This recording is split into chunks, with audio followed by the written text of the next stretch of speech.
utilise bien ce pouvoir, je vais aussi utiliser mieux ce pouvoir. Vous voyez, quand vous avez des exemples dans votre vie, quand vous avez des exemples, vous suivez ces exemples-là. La preuve même de la grandeur de Dieu, vous devez la retrouver dans la personne qui est en train de réussir. Au lieu que ce soit une jalousie qui naisse en vous, retrouvez la grandeur de Dieu en cette personne. Retrouvez la preuve qu'elle est en train d'utiliser mieux le pouvoir que Dieu lui a donné.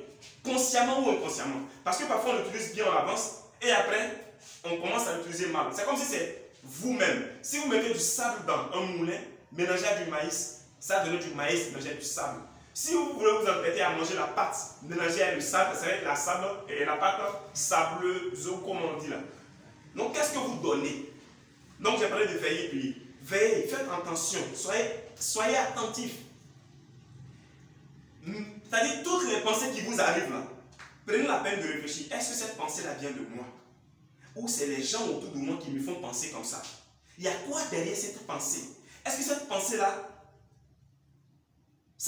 est contre Dieu? Est-ce que cette pensée-là me dit que Dieu est petit, Dieu est mauvais, Dieu m'a-t-il oublié?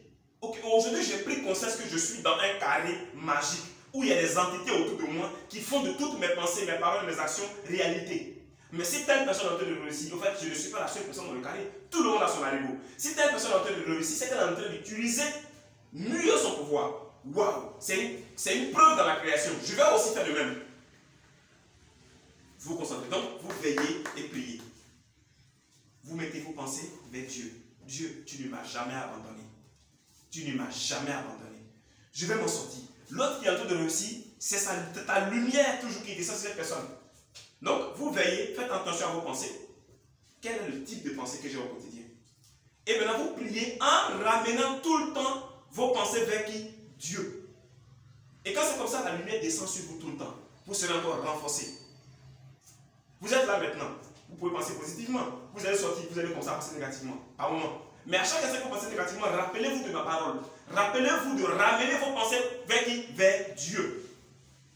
Et quand c'est comme ça, quand vous veillez à vos pensées et vous ramenez, vous veillez à tout ce que sont vos pensées et vous amenez vos pensées vers Dieu, ça fait en sorte que vous maintenez un contact avec lui. Et tous ceux qui sont liés à Dieu reçoivent la bénédiction, la grâce, l'abondance. C'est bien? Ok. Une question? Les femmes ne parlent pas. Ok. Je vous dis merci et on va stopper la vidéo pour ceux qui me filment. Allez, j'étais ravi de vous voir. On va maintenant faire le partage des pains.